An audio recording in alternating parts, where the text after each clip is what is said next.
Now, the next dean was Goldstein. Dean Harold Goldstein, who came to us from Illinois, and he was the fix-it man, we called him, because he could fix anything in the school, and we were always breaking something or breaking down.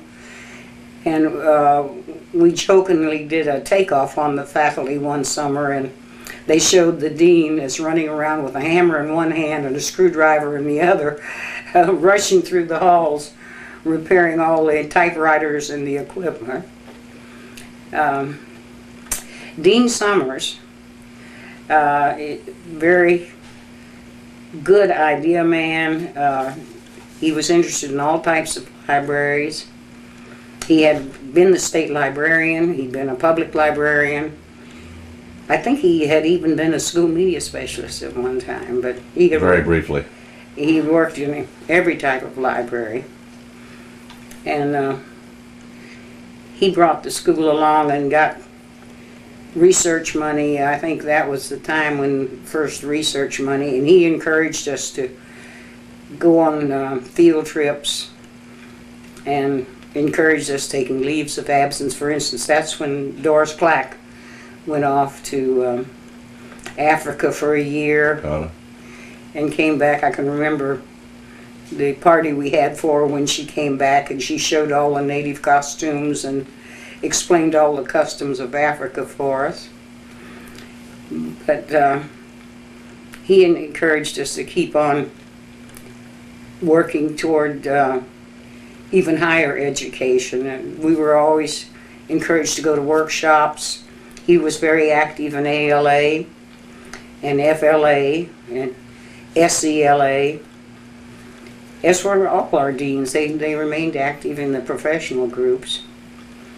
Now, Jane was very active in ALA and FLA, and she's the only one that was the dean of 3 different library schools. And she brought in a lot of new ideas. I was trying to think, and we started building our faculty a bit. Well, Jane is when the school went from our regular 250 to 300 students to 500, 600, 700, 800 students. Yes, and encourage off-campus. And distance learning by using distance electronic. Learning program. And I remember when she came to FSU for the interview, she brought her boyfriend, and they got married, I think the first or second week she was at FSU, Peter. And David Miner, who was on the staff there at the school, married them. He was an ordained preacher. Okay. Well, that gives us a little of your perspective, since you actually worked for that many of them. And then last of these kind of questions is, what has been the impact of the college on the school library media programs in Florida and the U.S.? Well, we have school media specialists all over the country and even overseas, and so many of them are in leadership positions. I think here in Florida, a lot of the specialists at the state level in school media programs were our graduates. And we had a number that are located in other states.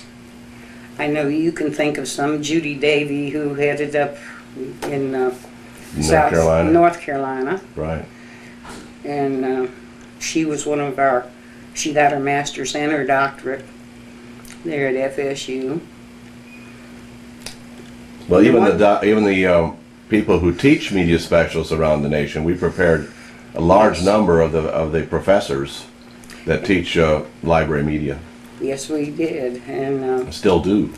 They're all over the place. And then we had,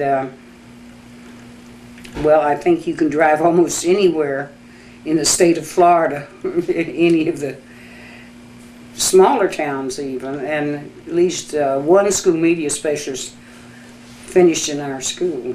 We have, of course, we're unique here in Florida. Every school that can possibly find one has a media specialist. Yes. We periodically have some administrators that think they can't use them, but very quickly they get one back. Well, even back in the 1920s, when Miss Richardson started the library science program, she specialized in school libraries, and she had what she called teacher librarians, and planned the first certification for them. And in fact, we've been involved with the certification and later the written tests for school media specialists for years. Yep. Now, last, is there anything else that you would like to share that you would want the students that would be viewing this webcast that is special or unique about you or yourself or the college, or a combination of those? Well, just one of my beliefs. I believe in continuing education all the way through your lifetime in something. And I think you need to join the professional organizations and go to meetings and workshops. Don't stop learning. It doesn't cut off automatically with the presentation of the degree. Right. Okay, thank you very much, Dr. Hunt.